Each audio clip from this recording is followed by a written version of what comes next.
Le logement neuf recule toujours. Les tendances restent clairement à la baisse. Les mises en chantier, les permis de construire et les ventes plongent encore. La FFB confirme donc entre 250 et 260 000 mises en chantier seulement pour l'année 2024. Le non-résidentiel neuf modère son repli et reste à un niveau très bas. Sur le non-résidentiel neuf, deux segments sortent quand même de l'ornière, les locaux agricoles et puis les bâtiments administratifs, probablement en lien avec le cycle municipal. Pourvu que ça dure, malgré le contexte politique actuel. Enfin, l'amélioration entretien ralentit en raison du crash de MaPrimeRénov'. Malgré la révision du mois de mai, les premiers échos ne sont pas bons.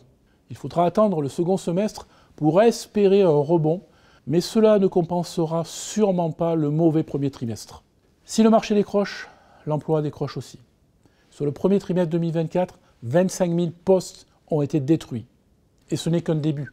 Si aucune mesure puissante de relance sur le marché du neuf n'est prise et que le dispositif MaPrimeRénov' n'est pas stabilisé d'ici la fin de l'année, pour les 2 prochaines années, le scénario catastrophe de la FFB pour 2025 se confirmera. C'est-à-dire qu'il y aura une baisse du volume d'activité de 10% sur les 2 dernières années, avec une perte de 150 000 emplois bâtiments purs et même de 300 000 pour l'ensemble de la filière Alliance pour le logement.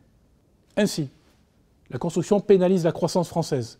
Quel que soit le futur gouvernement, il devra réagir et vite, dès la rentrée. C'est pourquoi la FFB propose 10 mesures essentielles que les artisans et les entrepreneurs du bâtiment attendent de la future majorité parlementaire. La FFB demande un pacte constructif d'urgence.